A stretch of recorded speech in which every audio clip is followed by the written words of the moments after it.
from San Francisco, California. This is the Rock and Roll Geek Show.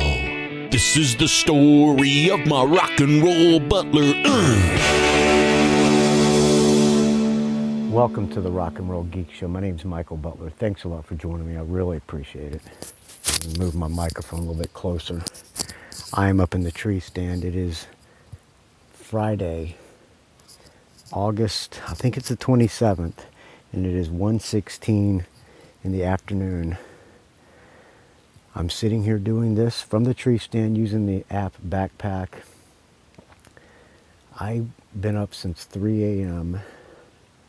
Got up at 3, made some coffee, went out, got dressed, used the bathroom, got my bow, walked out to the tree stand, climbed up the tree stand, and sat. And about 30, I walked out the tree stand about 4 o'clock, and by about 4:30, I heard noises. I looked down below me very quietly, and it was pitch black dark, and I saw silhouettes, because it's like a almost not quite full moon, but it's enough of a moon where it's not completely pitch black dark. So I said it was pitch black dark. It was not pitch black. I could see a little bit. There was like a moonlight. I looked down, and right underneath me, slightly to the back of me, was a bunch of deer, were the silhouettes of a bunch of deer. Too early to shoot them. Plus, it was not a good spot to shoot them from. This tree stand I have has this bar that goes down, and which is great if you have a gun. But if you have a bow, I have a compound bow, so it has to clear that bar, which was a problem. But anyway, I'll get to that later. The deer started, well, I looked back at the deer. I went to take a sip of my coffee, and the coffee just barely rubbed against my little fanny pack thing that I had taken off, and they heard it. They scattered like cockroaches. And I said, oh shit, well I will. And so I just continued to sit there quietly. I thought maybe they'll come back. So sure enough, about 15 minutes later, they came back, and they went to the food that accidentally dropped.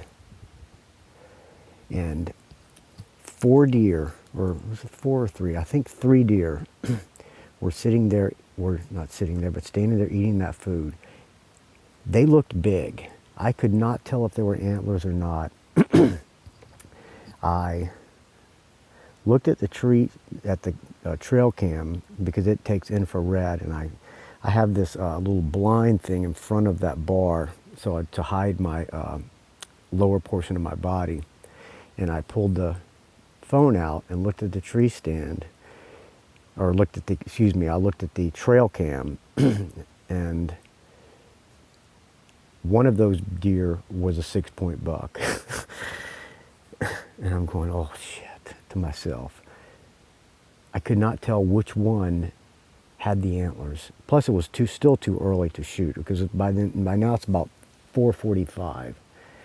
You're not legally allowed to shoot until 30 minutes before sunrise, and I think sun rose today about 6 a.m., so that would make it 5:30.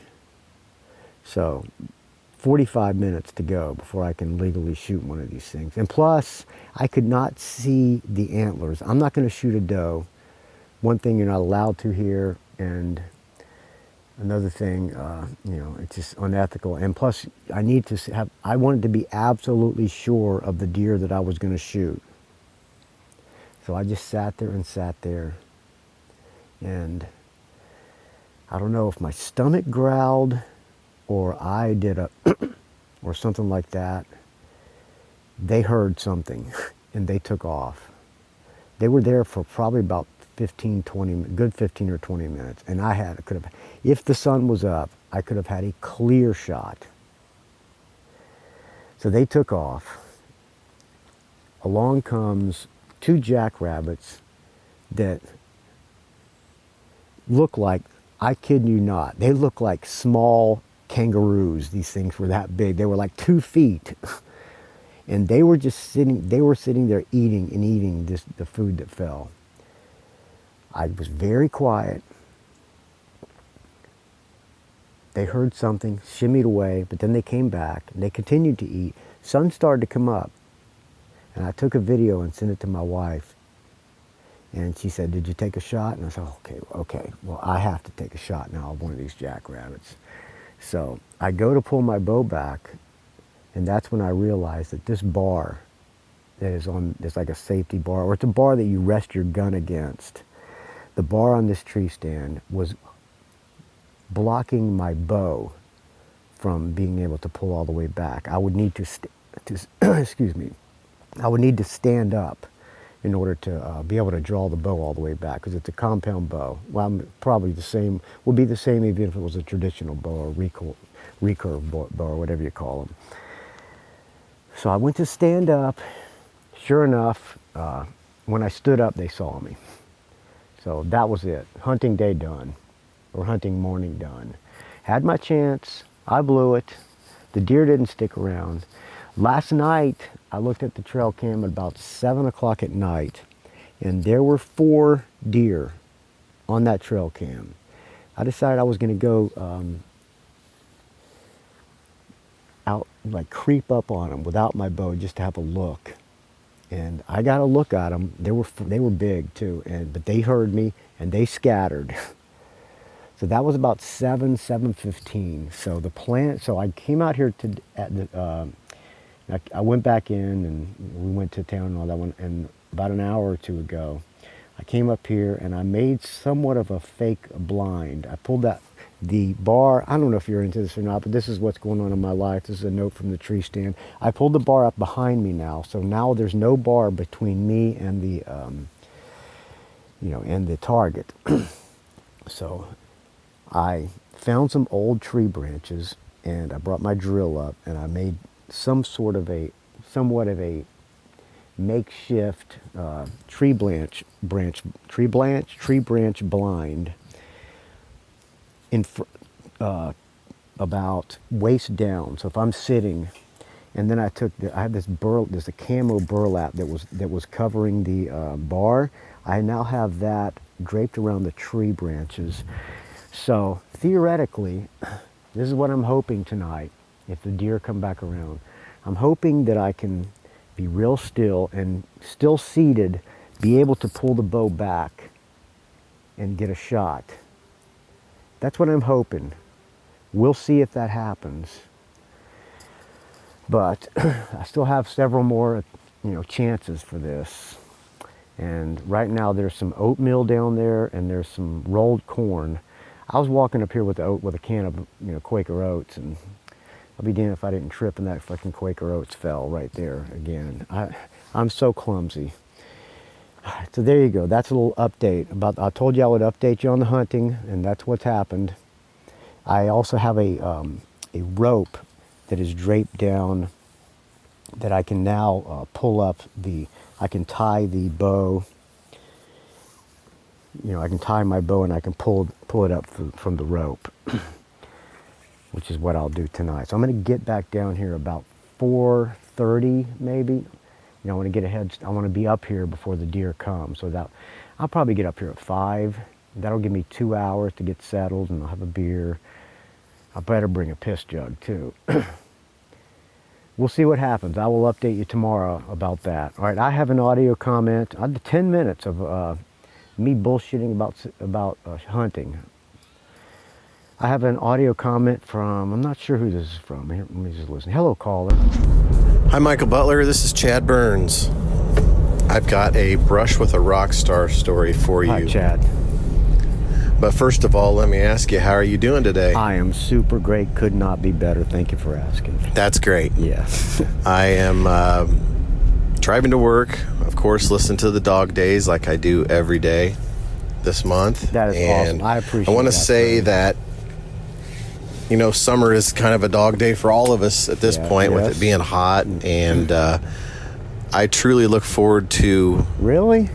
each one of your Dog Days Thank you, episodes. man. I really appreciate that. Really, that every means a year lot. since you've been I can't doing tell it, you how so much that means to me. I'm serious. It's kind of like a tradition now, I guess. Last 3 or 4 or 5 years, however long you've done tell it. you, man. If nobody was listening, I can't So pause. anyway, chat, thank you but for that. If And nobody was listening, I wouldn't. I love be doing hearing this. about your day-to-day things, playing in the band and working, going to the Mountain House. Hopefully the Mountain House is still doing well. I haven't seen any updates, I don't think, on the Rock and Roll Geek It's now forum 22% contained. that you did not create, but you do approve people. You just have to answer 2 questions. Yes, that's right. So anyway, I've really enjoyed the Brushes with a Rockstar. I haven't had too many of these, but probably my most memorable was my wife and I and our good friends of ours were out at Vegas.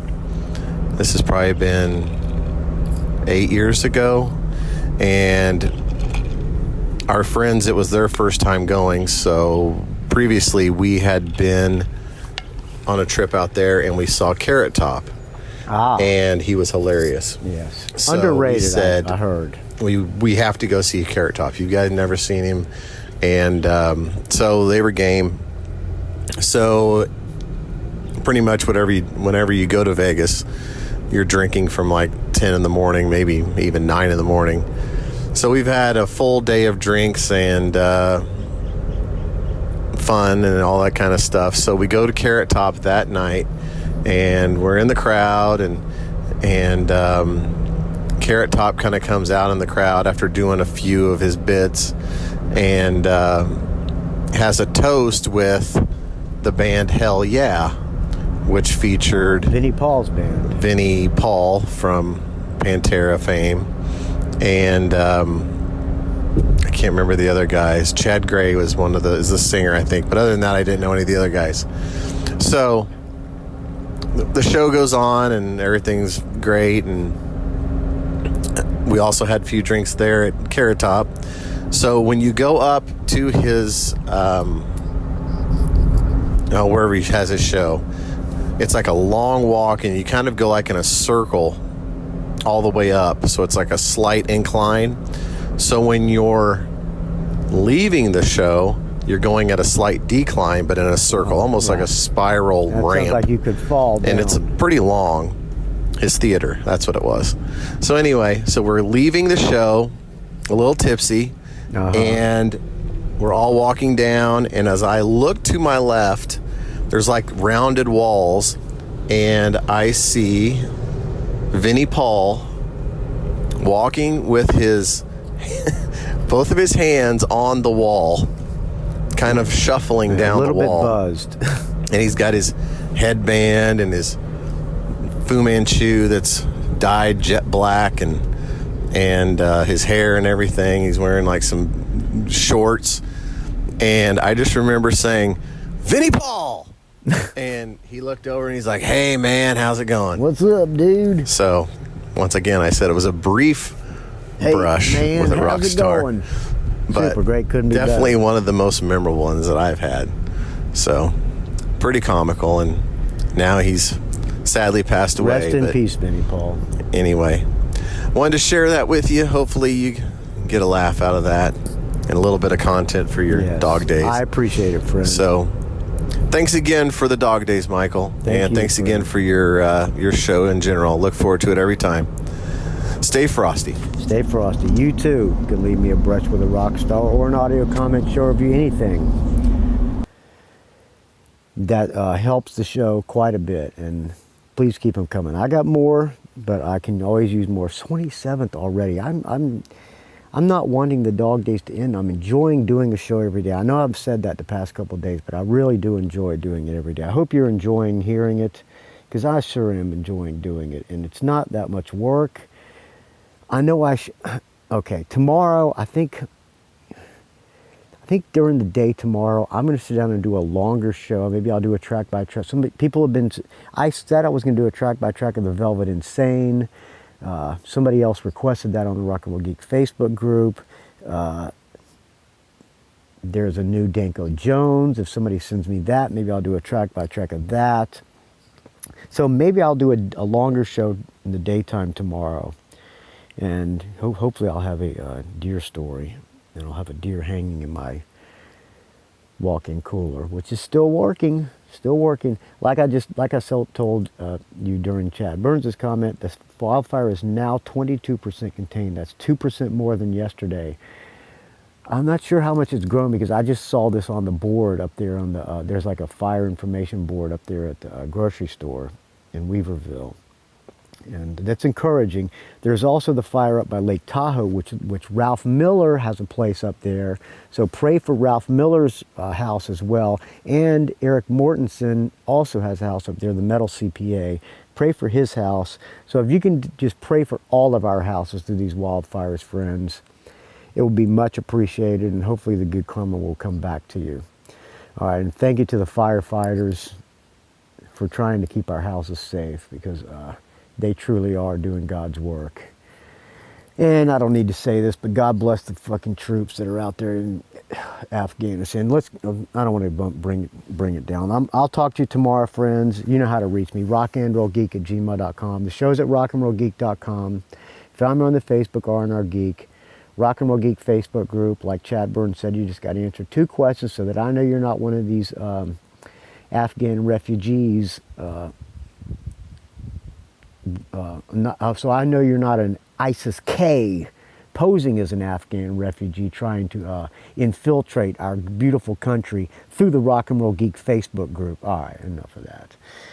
Find me on the Twitter, R&R Geek. Find me on the Instagram, Rock and Roll Geek. Don't ask. I'll talk to you tomorrow. I just found this song. This song just leaked. Brand new Dirtbag Republic. Nobody has ever heard this one. It's singles coming out. I heard it's coming out like next week. I don't know where I got this, but it somehow fell into my lap. And I have no idea how it fell into my lap, but it's a world exclusive 2 weeks before it even comes out. Brand new Dirtbag Republic. If you don't know who Dirtbag Republic is, Sandy Hyde, one of the most prolific Rock and Roll Geek Facebook group posters, along with Richard Fusay. Those 2 guys probably post just about more than anybody. And this is his band, Sandy Hyde's band, Dirtbag Republic. This song is called Days Are Gone. I'll talk to you tomorrow, friends. Have a great, great Friday night.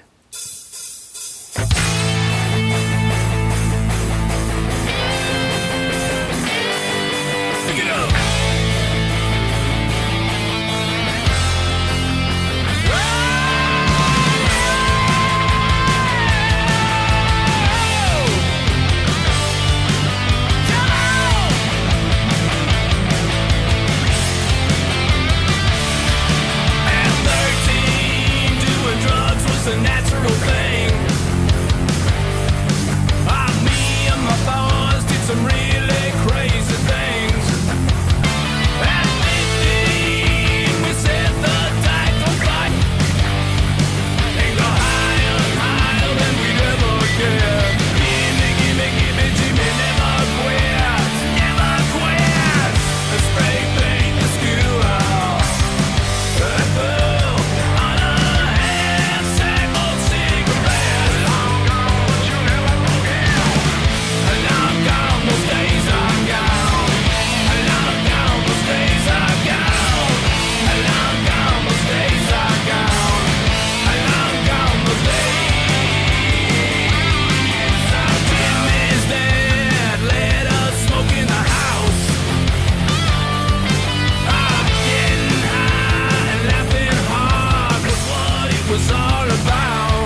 It's a rock and roll geek train wreck.